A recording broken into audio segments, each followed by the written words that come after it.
Hello and welcome back to the Tales of the Whoniverse podcast, but on a special edition with the hello, my name is Matt again, and welcome to Beyond the Whoniverse.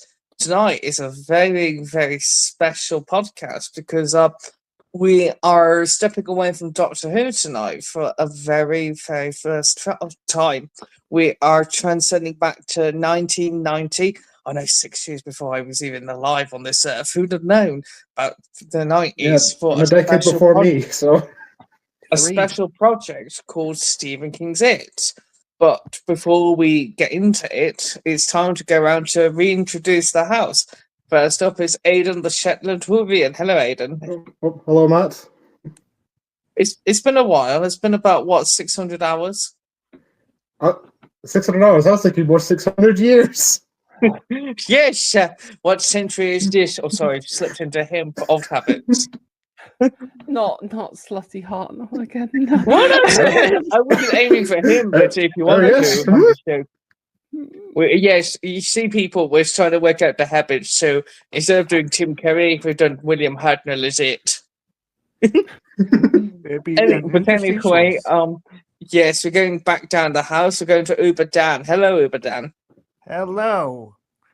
Haven't been here in a while, and here are newts. Worship I of thought you newts. said nudes! Oh no! This Yeah. is already getting derailed already. Worship newts, I tell ya. The future. Oh, God. It's been a long day, all right? And yes, it's a reintroduction to Raven, who's also not been here for a little while. Hello, Raven. Hello, it's been a long time. 84 years.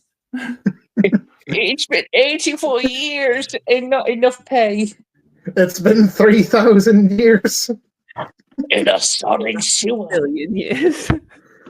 It's been so long, I've forgotten how to eat. Oh. Well, I don't know how to follow that one. Let's just start the topic.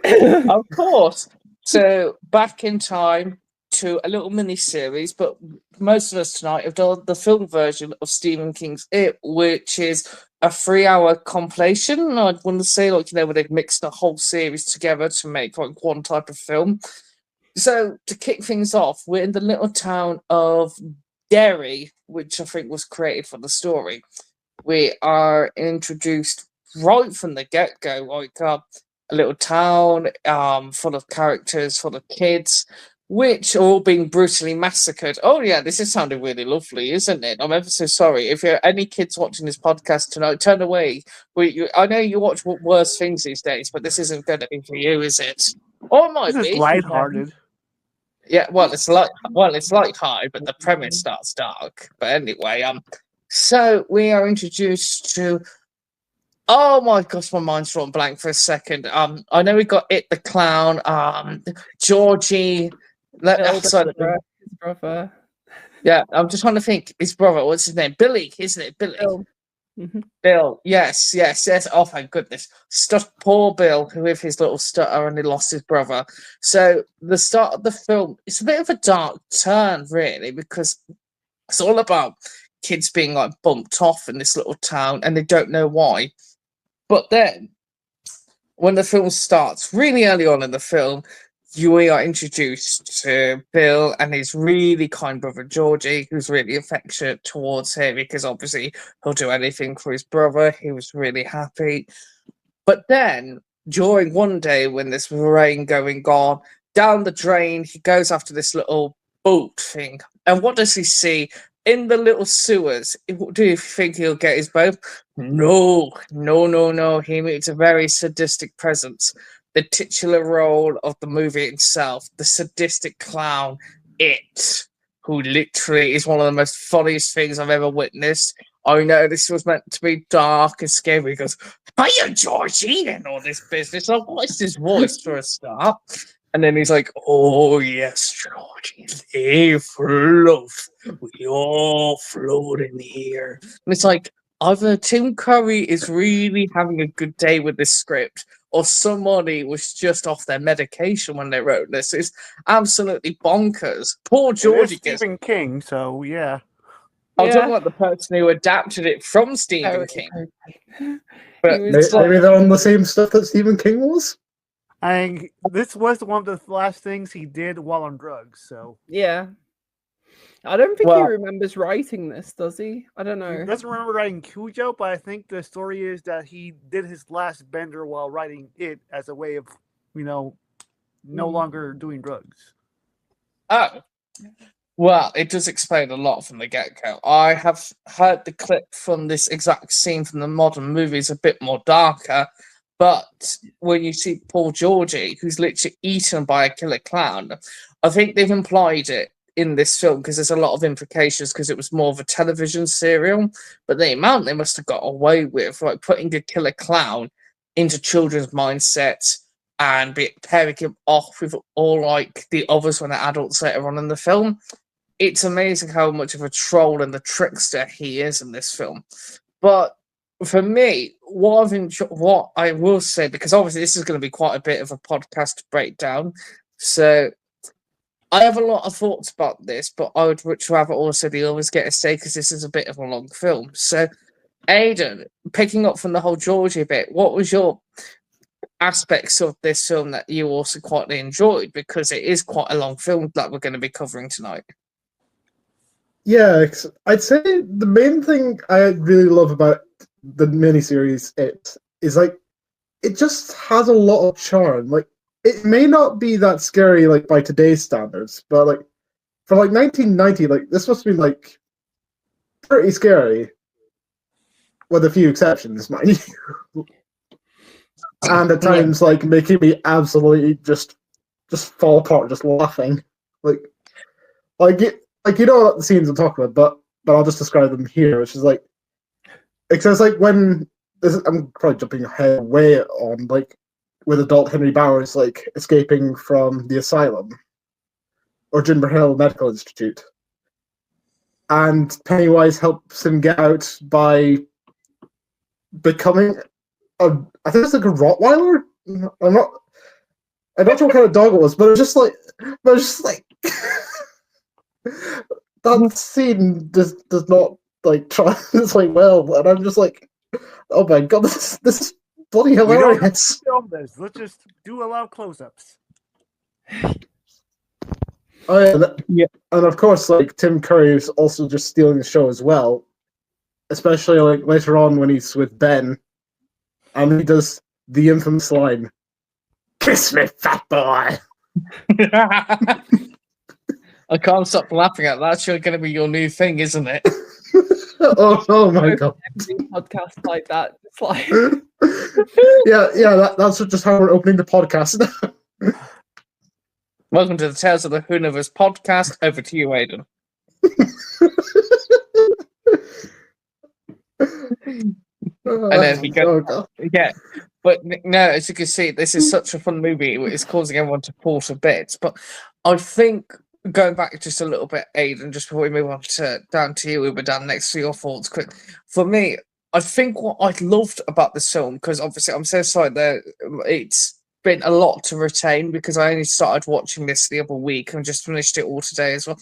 I think it's got some beautiful sets, great music. I thought I was watching a really expensive movie when they were doing all the sets in this, like later on when they've returned to like It's Lair, the whole sewerage. It must have been amazing for them to film in the time they did with the budget for television, because it probably must not have been a lot, because it was ABC funding this back in the day. So the budget must have really have cost for like Tim Curry to come over to come and film this.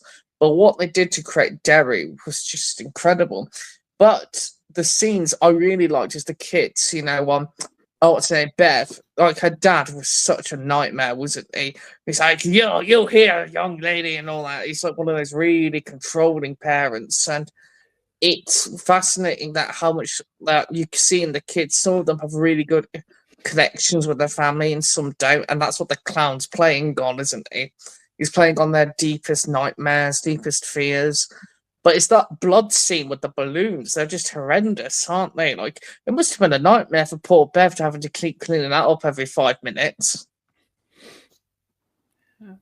But yes, over to you, Madame. What do you think of this comical '90s version of it? Well, much like you, I also saw it for the first time a few days ago after you announced what we were reviewing, and I've never fully seen it before. Then I've seen like parts here and there where other people reviewed it, like Nostalgia Critic. Uh, I enjoyed it. I mean, compared to the 2017 and 2019 films, those are better, but this Thank still has you. its charm. It has its charm. It's nice. It's Tim Curry really sells it. The actors, both the child actors and the adult actors, are good, but especially the child actors. I know one of them is played by Seth Green. Yes, Yeah, Richie. Yeah, Scott. like it doesn't sound like him. I guess when he's got older, his voice changed, but it doesn't sound too much like him. But No, yeah, it was from 1990, a 2-part miniseries. Like I know that I never read the book. I just know the book is like really big, and there's like a whole thing about a space turtle and all that. Yes. But Yeah, really and it's fun. like 1,000 pages long. I mean, So there's a random Irish cup for some reason. yes. But also learning from Aidan as well. Poor Jared Blancard, who played Henry Bowers in this movie, did not like saying a certain word in this to poor Mike when he played the younger version, and he had to keep apologising for it. Oh, that's nice. Nice. Yeah. It's not nice what he had to say, but at least he felt bad about it. Yeah, apparently after they finished doing the cuts apparently of the movie, he had to keep apologising every few seconds because he said it's not him and he's ever so sorry for him. Also, I want to say that there's a few stop motion scenes whenever Pennywise escapes, and I think, or is introduced, and I think they're very neat. And I do like the spider, even though it's not scary. The design is pretty well. Oh, Yeah. can I just say as well before we go on to you, the thing that made me laugh the most, Aiden's covered two of the most funniest ones, but Henry Bowers' friend when he was being eaten in that sewerage pipe by it, I could not stop laughing. I thought, is this how you bump up the kids? You just compact them and just eat them for lunch like that. It was I horrendously quite funny. liked that. I thought that was quite neat with like the folded body. I don't know. I thought that one Also, was apparently he's a hobbit. I know, He you has turned a him into a hobbit door. flaming accordion. He's got a hobbit door in his cave. I know, but as soon as he was bursting up the pipe, I was just like, what's he doing? Yeah, he was pulling him back. I thought, okay, fine. Well, when as soon as I saw him compacted like trash, I thought, yeah, this movie's just going absolutely nuts. But over to you, Raven, what do you feel about this film? Because I know how much you enjoy the modern film, but obviously you've said quite a little bit that you've had pacing issues with this movie. Yeah, I mean, I quite similar opinions to Dan. Like, I do prefer the modern one, but for quite a few reasons. So, like, admittedly, I've not read the whole of it. Like, I unfortunately combination of ADHD and how long that book is and stuff. But I do want to get back to it at some point. But I have read a decent chunk of the original book, and even though this follows like the structure of the original book a bit more closely in terms of like telling both the modern day and them as kids kind in conjunction with each other, I feel like it doesn't there's a reason why that is done in the book. There's like a sense of foreboding because you like it's all leading to them doing it as adults and stuff. And so whenever you flash back, you kind of know that it's not going to fully work out because you know that, they go back as adults and whatnot. So it's like this constant sense of like dread in the book. And also, because of I don't know, there's a certain like storytelling aspects in how it's told through like memories and whatnot that makes everything just feel bigger in the book. But you don't get that in the like series version because like the pacing of it is so much quicker. And like a good example of this is going back to when like Georgie gets killed and whatnot. Before, when he's getting the whatever he puts on the paper boat to make sure like it doesn't fall to pieces in the rain and whatnot, like he coats it in something. And when he goes down to the basement in the book, that's like really built up to. There's a big sense of dread and everything, like, and it's what Stephen King does best. In you know, you stay in the moment for a while and you feel anxious and everything. And it's even done in the modern films that scene is dragged out for a while. And actually in the book, that's the moment that that Pennywise is called like it. Like it's you know, the embodiment of fear is just it. It's this thing. But in the TV series, that seems like Georgie goes down, runs down the stairs, gets the thing, runs back out, and it's like 5 seconds. I'm like, what happened? And there's just a lot of that where it's just like I don't know if it's because of like the edit that we watch, but I did look it up. I don't think there's like a longer version. Maybe I'm wrong, but it feels like a bit of a, you know, here are the plot points that are hit in the book. We need to show them. And it just goes through like the final confrontation with Pennywise in this is like the last 10 minutes or something, where they just like, after, you know, Pennywise like crawling away and whatnot, they just kick the shit out of him.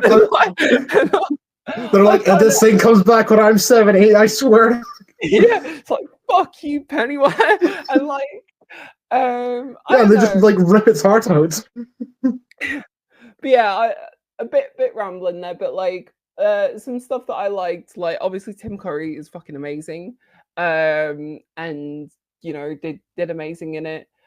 Same thing that Dan said of like there's weirdly like good stop motion and shit in here, like out of nowhere, where like there's the scene in the showers with Eddie when like the drain like opens up and stuff, and I thought that was really cool. And there's just a bunch of like scenes like that where you're like, oh, they got creative with this and did some cool shit. I don't know, I appreciate it, but I do prefer the modern one to that one.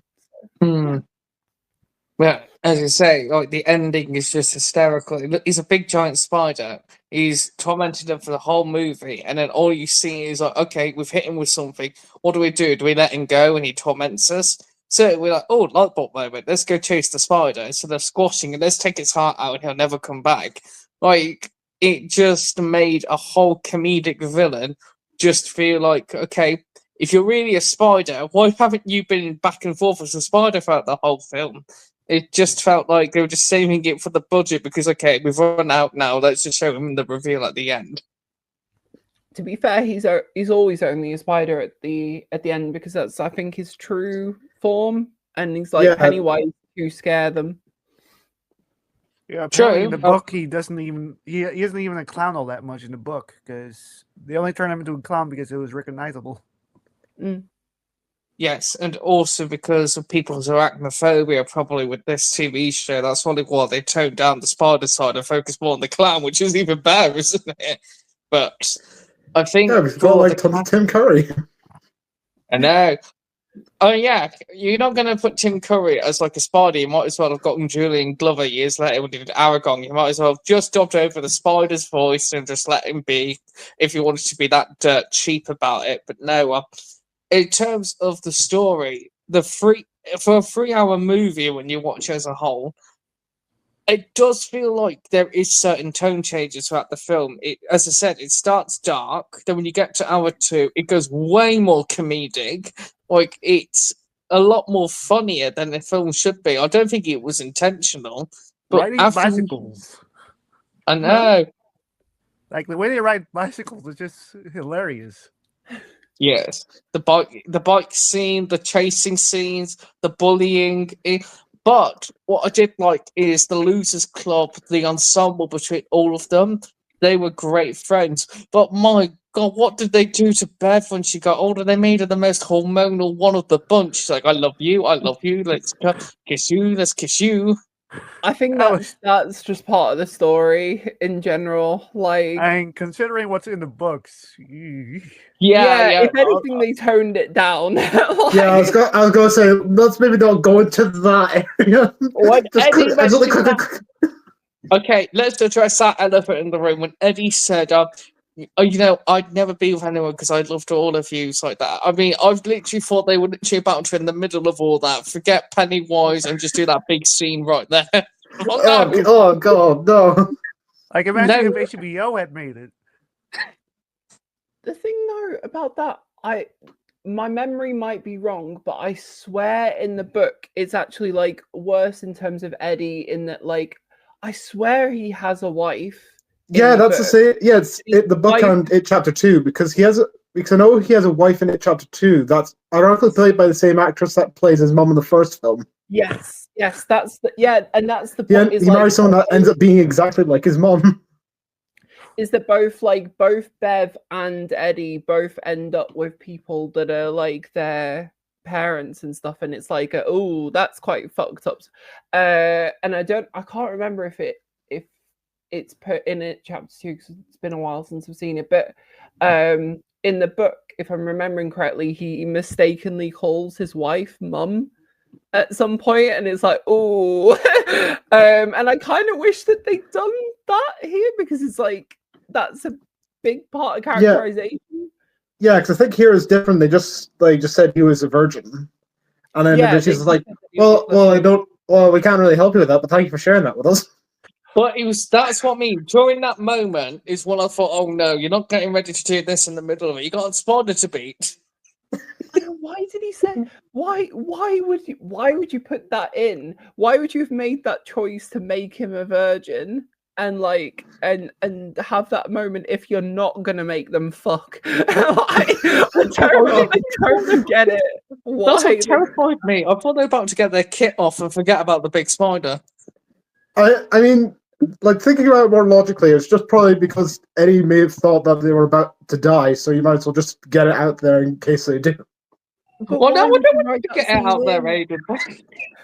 Like, why would you write that? Because that's not in the original story. Like, my point is like, the people adapting this went like, this is a decision that we are making right now to make Eddie tell them all that he's a virgin.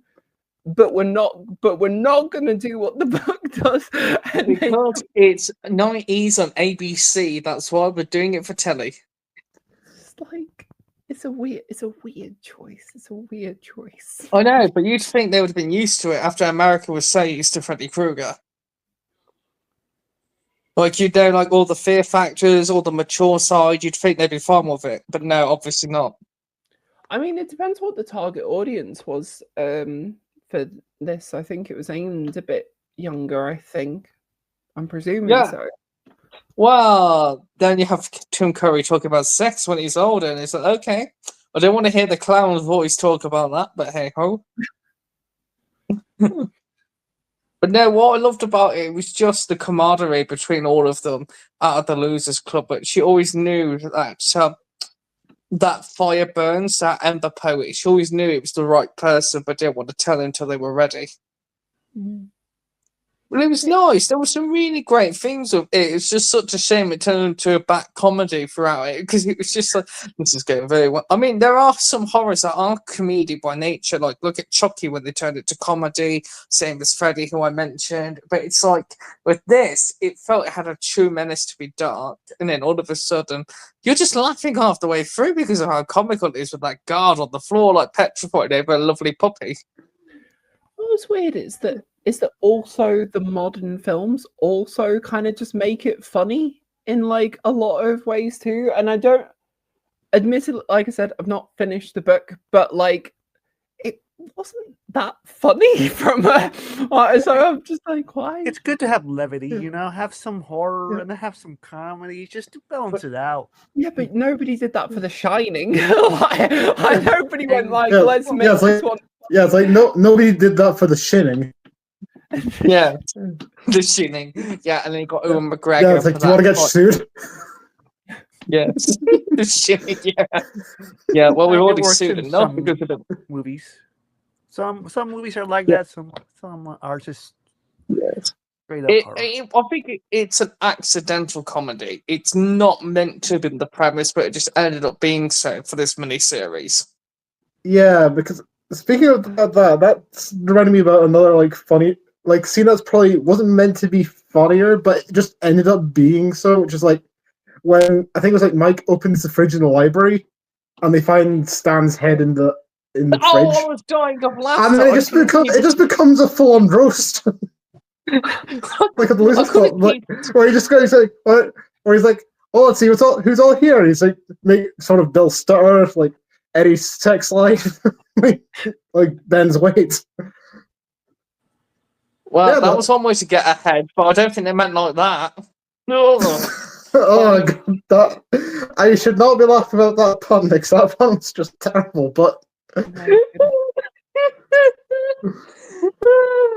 what you mean because I wasn't expecting it. So I'm going in for a drink and I was like, what is this big headline doing? It's all nonsense. It's making me laugh. It's like him roasting them all. And then by shutting the fridge, it's like, do you think that's really going to stop Pennywise? Oh, so I mean, you can tell it that. stopped him when he tried to come out the book. That he was putting his hand through the book when they were all kids. I thought that was really well done though, because I was like, I don't know, it looked really good. I was like, where the fuck is the hand coming out?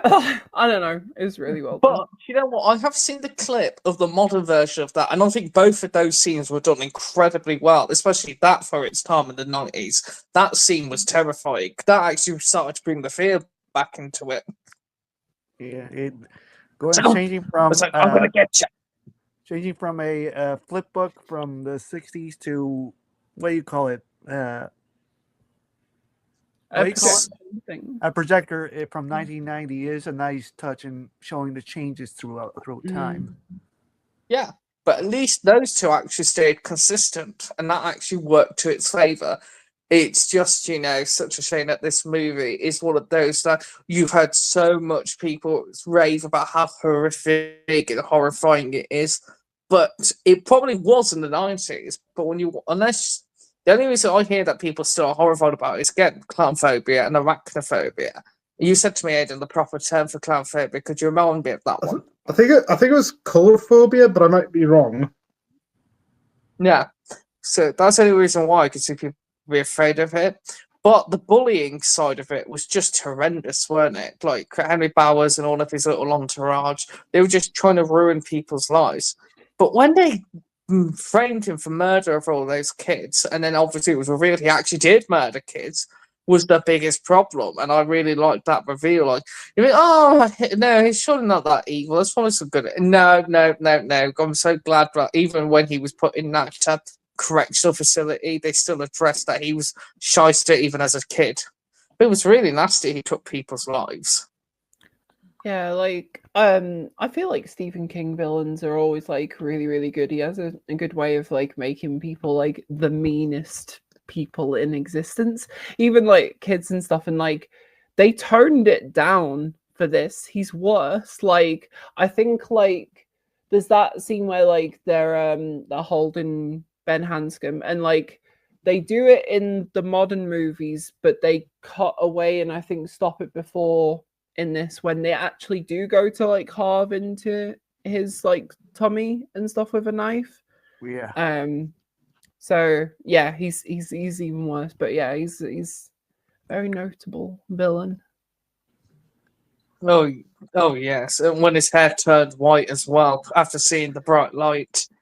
Yeah, well, just made him look like the bright light just made him become Old Man Bowers. Yes.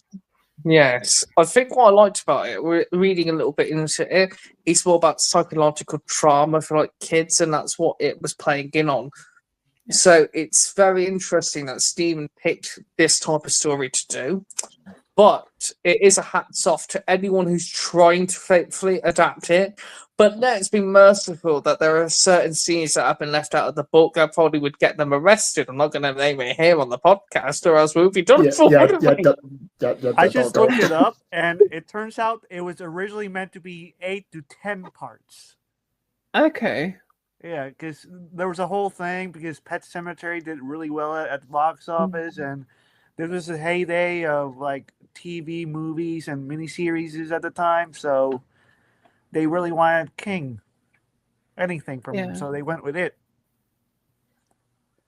But they probably, if they had more time with it, they probably would have done probably one more episode, and they probably would have expanded on that final confrontation. But obviously, we got what we got. We've got a very comical ending for the legendary character, who has some really dire jokes, like those really old rubbish ones. But it's just so funny. You can see how Tim Curry's relishing in his best life in this movie. I think when you've got an actor of his stature playing one of the most iconic villains in cinema history, and he's just enjoying it. It was just a blast for him. He wasn't that terrifying, but you could tell at points, you know, he looked at the script, he's like, how am I going to hand this up? I'm going to ham it up even more and more and more. but I still cannot get that image out of my mind. How would I ever forget a clown being kissed and say, kiss the fat boy? Yeah, that scene just makes it immediate 10 out of 10. Honestly.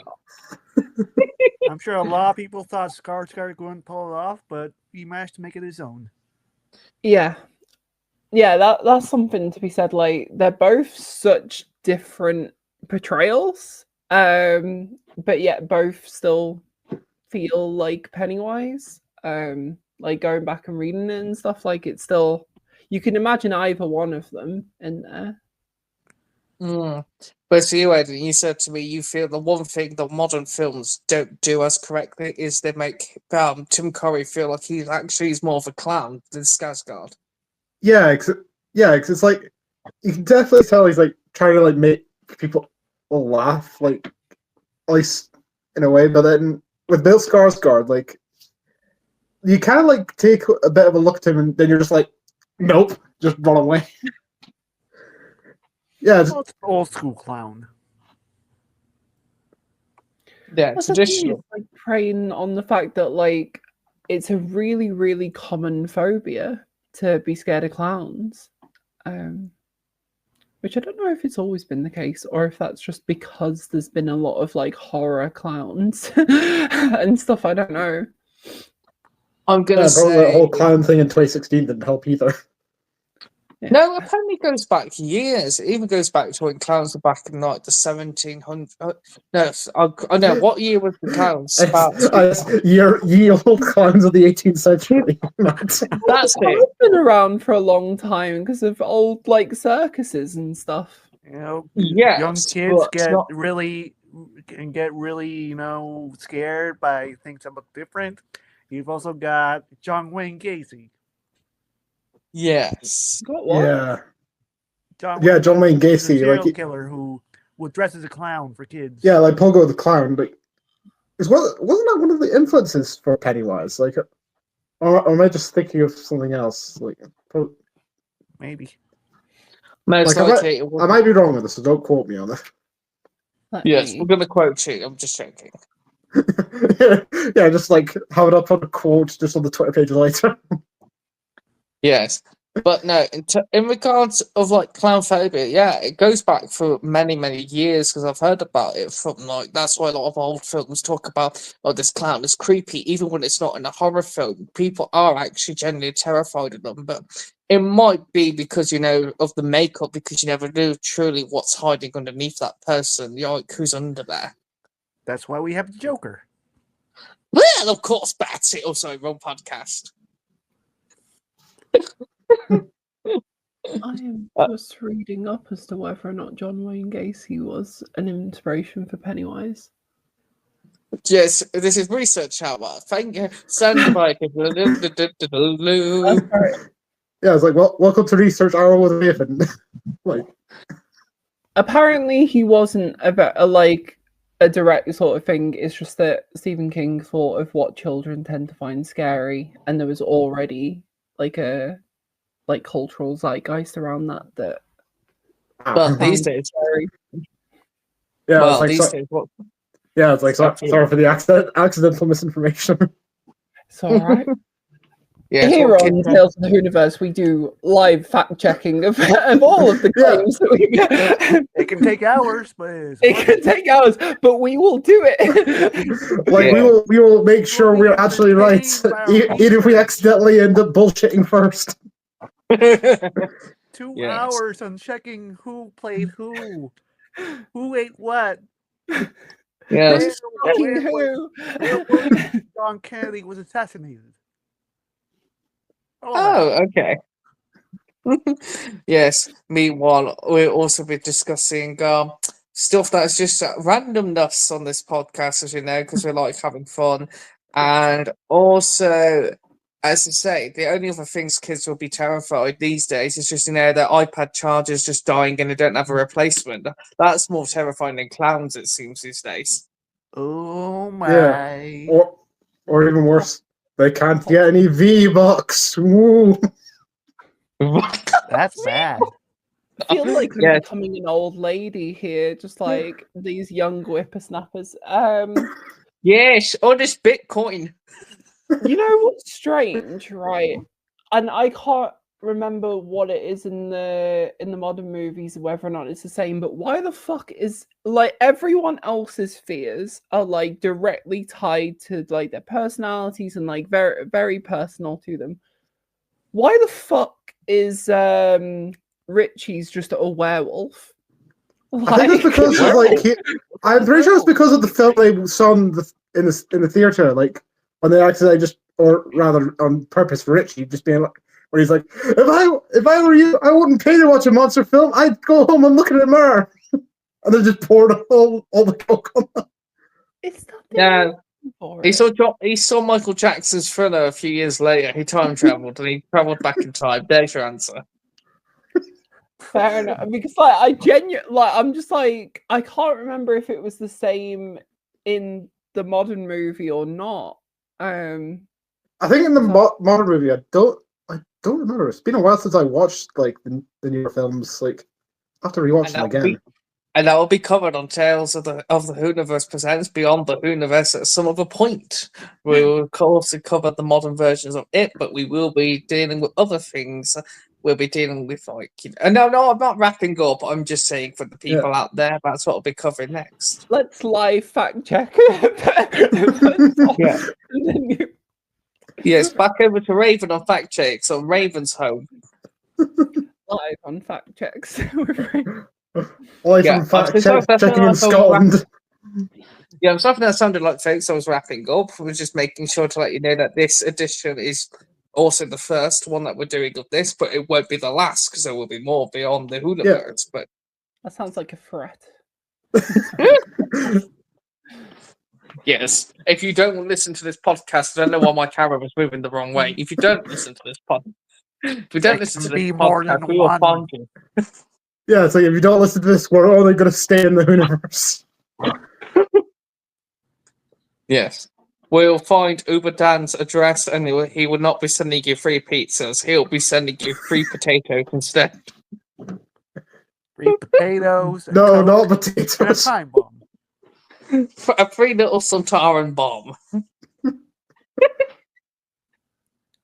The chips of Santara, it would be called. They've only got 5 calories. This Stephen King podcast is shortened to a lot of references.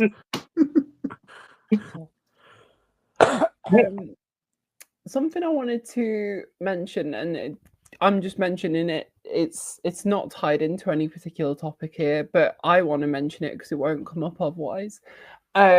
Is that unlike the modern movies, which I feel skate over this, in this it's like hinted a lot more with like the meal stand in the circle and that's how they fight Pennywise with like almost like psychically battling, and they do reference also that all of them have done really well for themselves like afterwards. and in the book, it's and when Bill comes back to the town, he says like he can feel that the others are when they enter the town and stuff. So it's sort of like hinted a bit in the book that like all of the Losers Club have some like level of like psychic ability. And obviously the Stephen King like multiverse is all like connected and stuff. So I don't know if it's said explicitly, but I've always taken it that the Losers Club have The Shining, like that, the same like psychic abilities like Danny Torrance and stuff too. Yeah, I think that's like been the case like with quite a few characters in like Stephen King's books, like including like Carrie, like Danny Torrance. Honestly, you could make a drinking game out. Wait a minute, they've already made a drinking game out of this. Yeah, which I do not condone. I do not condone doing. Do not do the Stephen King drinking game, especially if you're watching it. Do it. Okay. No, we are not condoning this, Raven. No, he's just a Jedi. Yes. Yeah, I wanted to call out that, like, in this, at least, they actually do reference a bit of the psychic ability stuff, like, at least tangentially, which I thought was cool. It was cool. Raven, it was cool. Yeah. Yes, again, there was some good cinematography. You wouldn't, again, think this was associated with a TV side of it back in the day, because it just felt like if they had released this as, you know, a bit like what they're doing now, it chapter 1, it chapter 2 in the cinema, this probably would have been a good hit for them back in the 90s. It was directed by Tommy D. Wallace, who was influenced by John Carpenter. Because he did, I think he did direct the second Halloween. Okay. Oh, that's good then. Let's fact check live. More fact checks to the Wikipedia. Wait, what? We're not allowed to mention that. Yes, we only use reputable sources on our podcast. Yes, TARDIS Wiki, of course. That's more reliable. Yeah, it's like, I was like, oh, turns out Jar Jar Binks is canon to Doctor Who. Wait, what? Yeah. Me's a Jar Jar Binks. Me's a part of the Losers Club. Wait, oh, sorry, wrong crossover. Did you say Halloween 2? That's Rick Rosenthal. Apparently. Oh, well. Dun, dun, dun. I thought Mateo has been out. Mateo, what we do, Mateo? Oh, he did like Halloween 3. Yeah. So. Yeah, if you're watching this, Mateo, then hello.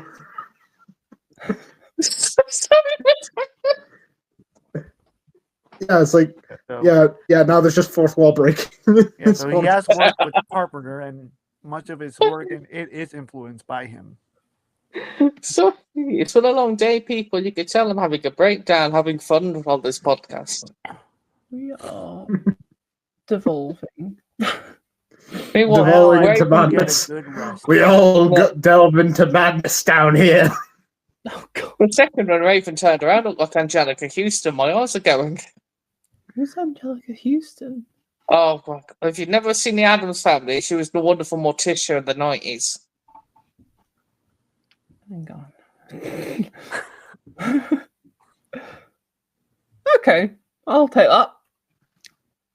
She's very pretty. Cool. Anyway. Yes. So for people who think we've derailed, it wouldn't be turned to the Whoniverse podcast beyond the Whoniverse without any sidestepping. So we have dealt with killer clowns, we have dealt with references from outer space, we now have Raven's research, we're having all sorts of shenanigans tonight. We have fourth wall breaking. It's turned into a Deadpool special. We should talk the Deadpool movies at some point. Yeah, one day I will talk about them beyond the Whoniverse. Yes, on Beyond the Whoniverse. So thank you very much for joining. But before we wrap up, any final thoughts? Anyone from the house? Or are you good? Yeah. I do have one thing that I was actually thinking about, while we were going on the whole tangential rambling earlier. But there was one thing one scene in particular, which is kind of felt awkwardly paced, or at least kind of awkwardly stopped.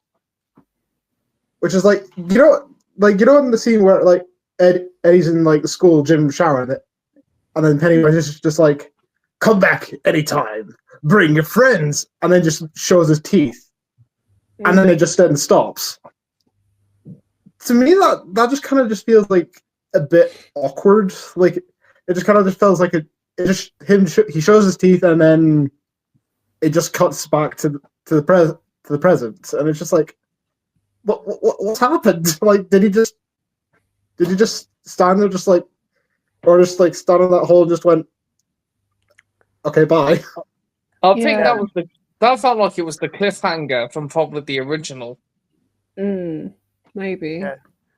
That's the problem with not having a cosmic turtle is you don't have a cosmic turtle to protect you. So now he's just not killing them for some reason. Yeah, it's weird. Yeah, can I just say though, now it's come back to me as well. So when we're talking the state of parents, his mother was one of the most awkwardest ones in this film, weren't she? She's like, "Do not talk to them, don't speak to them. I'm worried about you, Eddie. You love me, Eddie." It was all like, oh, she was like a crazy old woman, that one. I know she was defensive, but it was just, I thought that next scene when Eddie was being told like go for the shower, she like tipped him off. That's why he stopped him like from being squashed in the halls. But it just felt very weird. Like, I get it.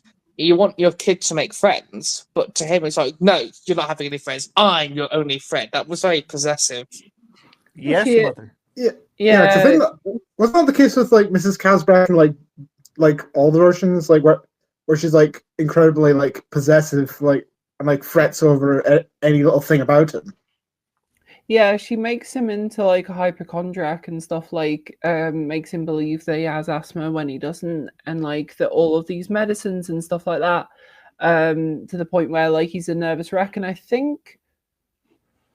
I want to say like originally he gets over some of that, but then obviously because he loses the memories of stuff, he like reverts back to all that. Because I swear like he progresses out of like knowing that he doesn't need the inhaler and shit like that, but then you still find like he's repeated it all as an adult, and that's like another tragic sort of thing. So I mean, it's an ongoing theme actually in Stephen King's works, that like children like repeating the mistakes of their parents, and repeating like cycles of abuse and stuff, like with Eddie's mum being abusive, Bev's dad being abusive, which again they toned down for this because it's like sexual abuse as well, in like the book and stuff, but it's not in this. And like obviously like that with The Shining and stuff too, being cycles of abuse. It's a little common theme that he likes a lot. Yeah, so if you think the VNAs are a bride, get ready for Stephen King.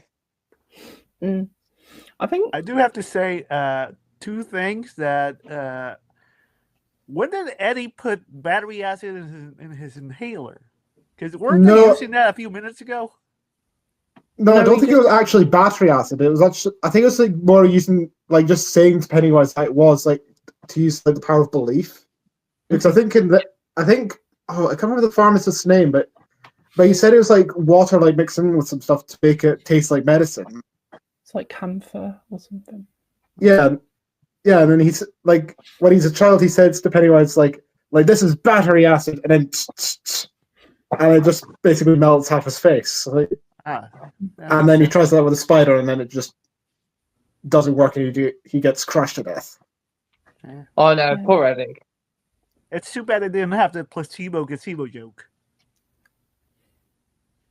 You know how I know what you mean. It's just it probably wouldn't have made much sense.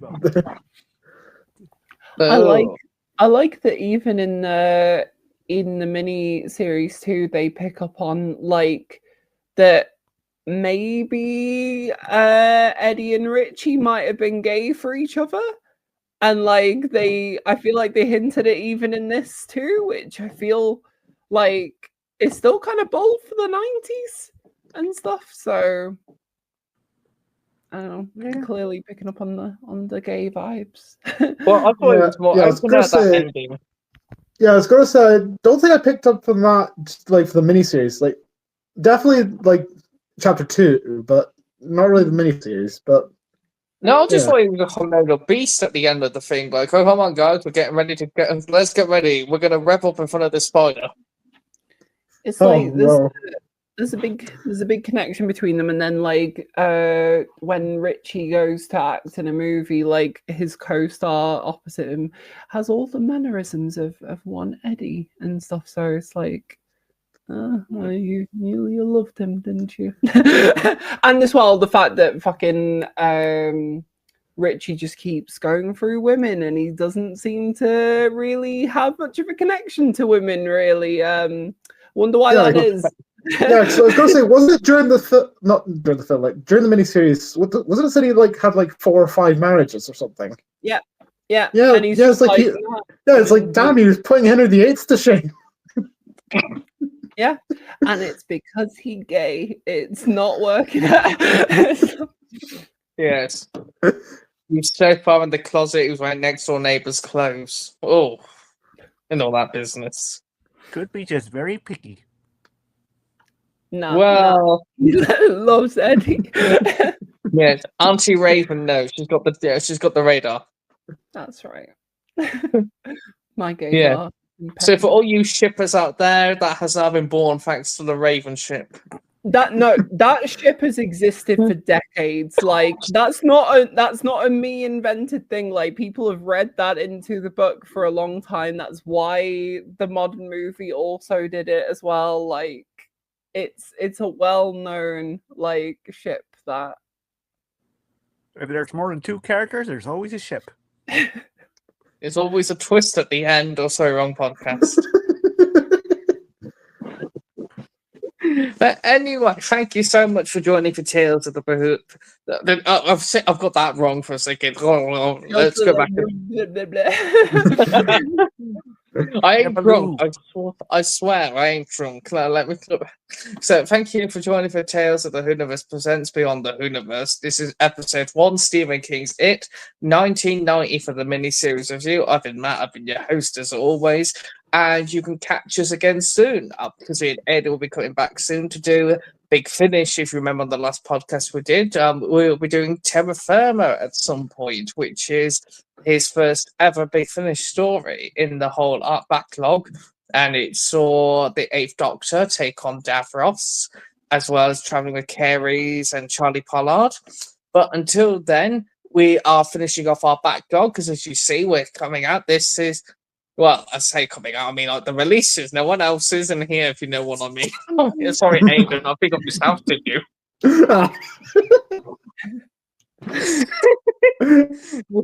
I'm ever so sorry for derailing. I'm trying to keep it together. I like how you went to Aidan rather than the actual lesbian on the